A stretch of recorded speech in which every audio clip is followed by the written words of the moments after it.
ஹீரோயினுக்கான கொள்ளை அழகு இருந்தும் 3 பொண்ணுங்களையும் சினிமா பக்கமே வரவிடாத கே.எஸ். ரவிக்குமார். "எங்கள சினிமா பக்கமே வரக்கூடாது அப்படின்னு சொல்லி சொல்லி தான் வளர்த்தாங்க" அப்படின்னு பிரபல இயக்குனரான கே.எஸ். ரவிக்குமாரோட பொண்ணுங்க ஓப்பனாவே சொல்லியிருக்காங்க.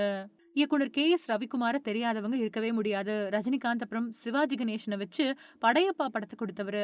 அதே மாதிரி சரத்குமார், விஜயகுமார் அப்புறம் மனோரமாவ வச்சு நாட்டாம படத்த இயக்குனவரு. ஜெமினி கணேசன், நாகேஷ், மணிவண்ணன், கமலஹாசனோட ஔவை சண்முகி படத்தையும் இவரு தான் இயக்குனாரு. இயக்குனர், நடிகரா மட்டும் இல்லாம தயாரிப்பாளராவும் இருக்காரு. ஆரம்பத்துல உதவி இயக்குனரா வேலை செஞ்சுட்டு வந்த கே.எஸ். ரவிக்குமார இயக்குனரா அறிமுகமாகக்கூடிய வாய்ப்பு கொடுத்தது ஆர்.வி. சௌத்ரி தான்.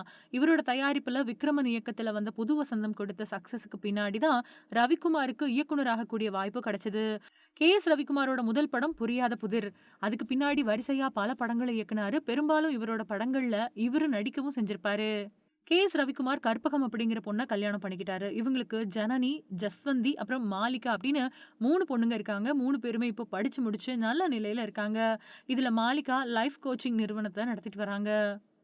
ஜனனி ஃபிட்னஸ் ஆர்வலரா இருக்காங்க. அதோட சொந்தமா தொழில் பண்ணிட்டு வராங்க. ஜஸ்வந்தி ஒரு டாக்டர். அர்மோரா அப்படிங்கிற டெர்மாலஜி கிளினிக்க வச்சிருக்காங்க. இவங்களோட கணவர் ஆனந்த் கூட ஒரு டாக்டர் தான். இந்த நிலையில தான் ஒரு சினிமா இயக்குனர், நடிகர், தயாரிப்பாளரா இருந்துகிட்டு தன்னோட 3 பொண்ணுங்களையும் சினிமா பக்கமே வரவிடாம பண்ணியிருக்காரு. இதுக்கு என்ன காரணம் அப்படின்னு தெரியாதப்பவும் கூட, "எங்கள சினிமா பக்கமே வரக்கூடாது அப்படின்னு சொல்லி சொல்லி தான் அப்பா வளர்த்தாங்க" அப்படின்னு கே.எஸ். ரவிக்குமாரோட 3 பொண்ணுங்களும் சொல்லியிருக்காங்க.